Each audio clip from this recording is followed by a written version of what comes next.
Good afternoon, traders. It's Simon at Kairos Capital Markets with the weekly review of Aussie dollar, pound yen, Bitcoin and Euro dollar. Now, this is a very late video. I know it's Wednesday midweek. I wasn't around this weekend, unfortunately. I had to pop out for a bit. And so this is the first opportunity I've had time to get into the market again properly and see what's happening. With that said, what I will do is I'll make a two-part video. So the normal weekly review is now, and the next video will be the trade idea which I'm looking at taking this week or next week at some point. So let's have a look at the dollar index first of all. Now last week I did say to you that I thought the dollar would move off of this key level, NFP with all the dodgy figures and everything else. Market moved down again and has tested this trend line exactly as we expected, no problem. Very logical to see that happening. What I'm looking for now really is some bullish dollar news to actually bring us back up to the upside now. I think at the moment we are getting this little breakout. This should now break out sooner or later. It's getting smaller and smaller squeezed here. The upward sloping trend is from the weekly chart, so it's quite nice to see it being respected at the moment. And when you look at the weekly chart itself in general, you can see a low test forming at this trend line right now. I'm not really too bothered if it breaks down to the downside below the trend line as such, because you could get a thing called a fake out, which obviously we've seen many times before. So you may find that the dollar moves back down on the weekly chart, break the trend line, but the daily chart doesn't break its zone. So that could be a fake out to the downside there. So we're going to wait and see what really happens there. Personally myself, I'm still dollar bought at the moment, but we'll have to wait and see what happens later on. So now on to Aussie dollar. Now last week I did say I'd expect a move upwards, and ironically enough, the very next day we had I'll show you here. We had this, there you go, that's the weekend here, this little bearish candle here. The first day was bullish, second day was bullish. It was very nice. Now, you know I had a trade in this because it was something I was looking at, and unfortunately I got tagged out of this, so I'm not afraid to say this, but hey, you know, I lost money on this trade.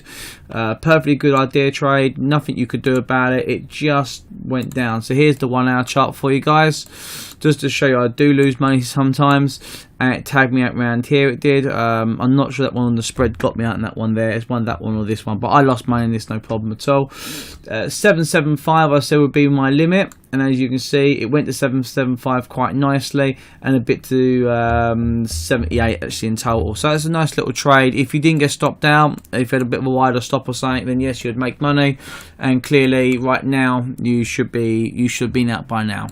So let's have a look what's happening this week. So as you can see now, the volume is tailing off. Here it is. So what I find quite strange about this chart though is this.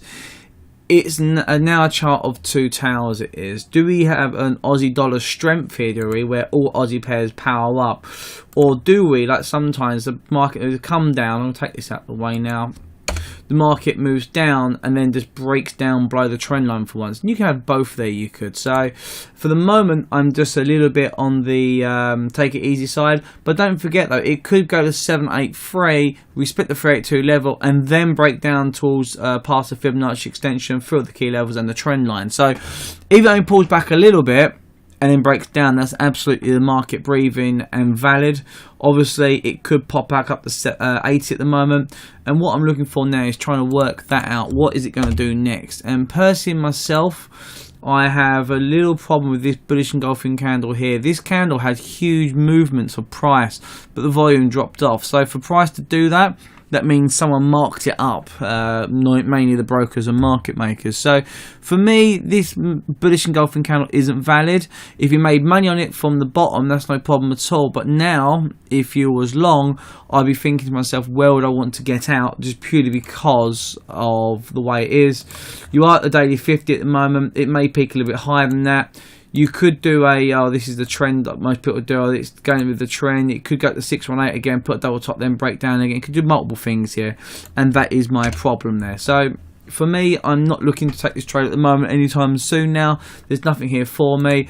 On the lower time frames, on the 4 hour chart, just to get a perspective of this, you can see we've actually tested the 4 hour 50 today and moved back up. So for me personally, trading short through the 4 hour 50 is going to be a no. I need a break and reach to the 4 hour 50 for me to take this trade.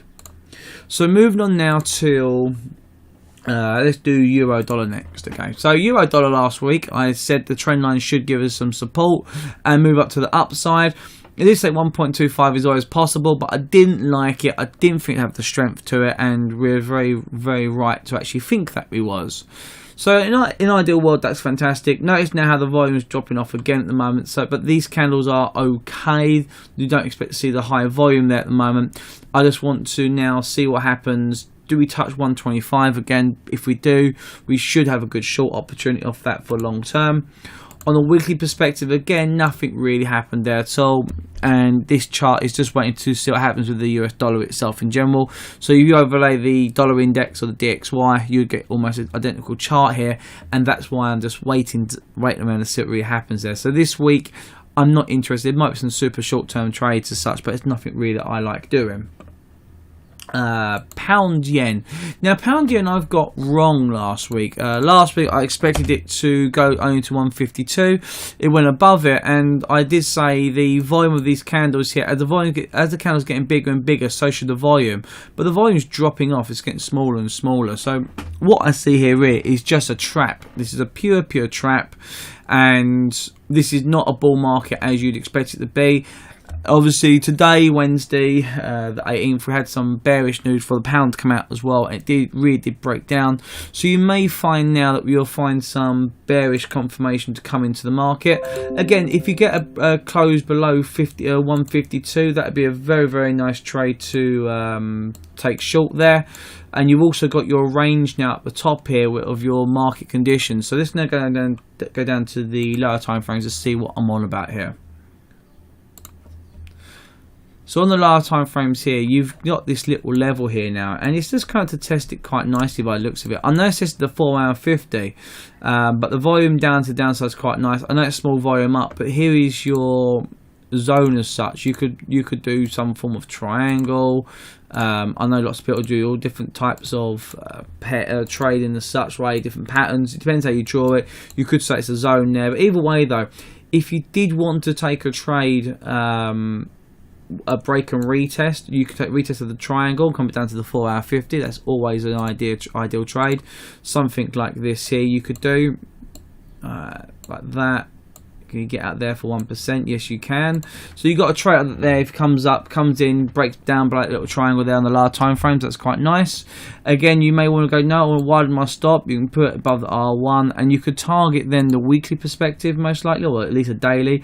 The daily 50 of 150.5. So you're saying it will go through there. You've got this trend line here in the way, so you may find it won't be so great to trade through this trend line. Again, it's saying at your own risk your trade, but say even 1.35%. Now there's always that kind of option you got there. You got all sorts of options there as such, guys. So I think here you've got a half decent trade here. It's not my greatest pound pair, and you'll see why later on, and I'll show you a trade I've taken today to give you an example of what I look for in the market. Okay, now the last one is going to be Bitcoin. Now, obviously, last week with Bitcoin, you had the highest volume ever recorded on the 1-hour chart you did, and everyone was ranting and raving about it. But when you dissected that and other volumes and the overall chart, I want to show you what really happened that day and what we could expect. So what happened is this. There's a few things that happened here. Let's take this out. We don't need this no more. That's all a bit old hat.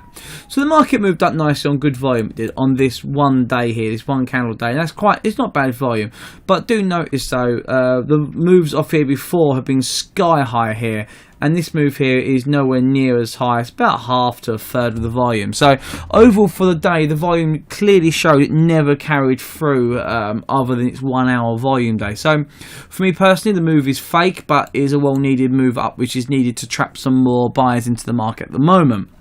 The daily 50 has provided us with some support and resistance, and what you've got now, if you zoom in now, you do have this. This is what I find quite strange here. You see, so you got this volume up here, massive volume here. Well, I say massive, but big volume for the day there, and the candle next to it, little tiny doji of even more volume, which people seem to forget to even look at or even acknowledge that that's happened. So for me, I was short on here. I was looking to think, well, you know, my idea would be short. Now also last week I predicted that for it to go long, it has to break above 8,300. It never done it. Actually stopped at 8,350 like I absolutely expected, which I'll show you in a minute. But then obviously this move up higher here, super low volume here, and it moved that much. You know, you're telling me that this candle's really valid compared to the other two here? It's not, and that's the problem here, you see, guys.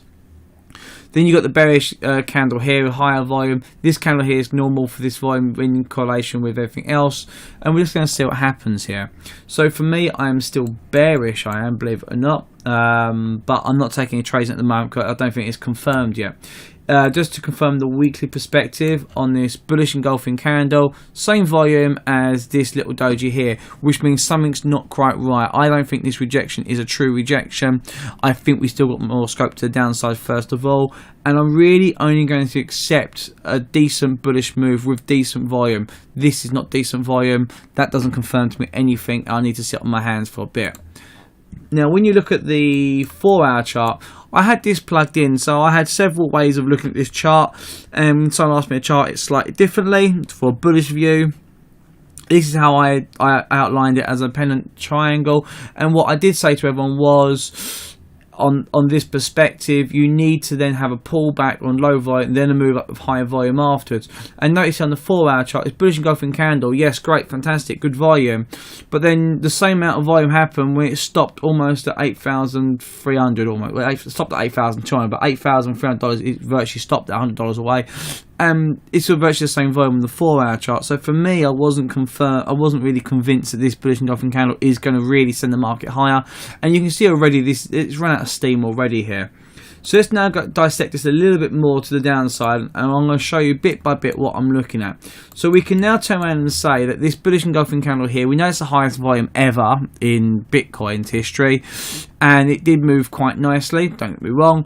And then there's nothing afterwards. The volume's just dropped to zero. That says to me that the only people in this here are either people taking their short-term positions off, so their shorts off, or they're buying into this bit. But notice it wasn't the greatest in the world, and the market hasn't done nothing afterwards, which says to me that there's something wrong there.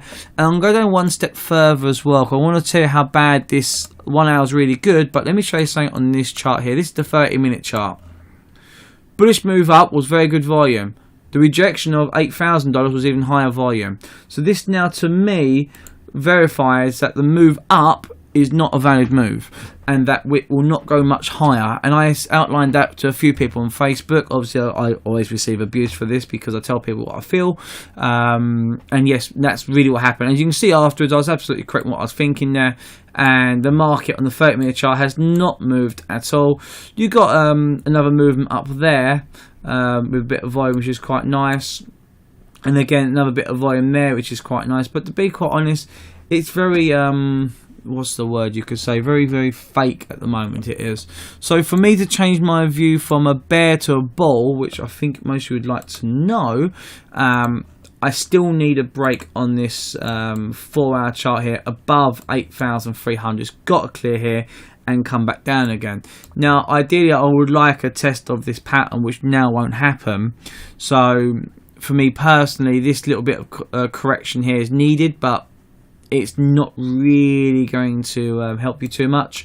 And overall at the moment, this is what I want to show you here. Another bit at the bottom here on the 4-hour chart. Here's on the 4-hour chart here, the bankers volume. Huge on the 4-hour. You see how it continues up all the time, yeah? The volume picks up and stays up.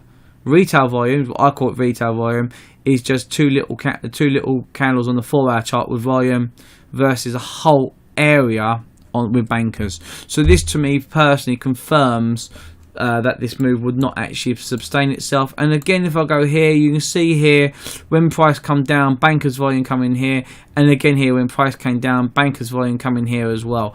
And you can see it's all around the 4-hour chart. You can a bit of volume there coming as well. Obviously, again, bankers were interested at $3,000, and institutional money was there. And then a couple of hedge funds who did buy at $3,000 as well, because obviously they trade everything as well.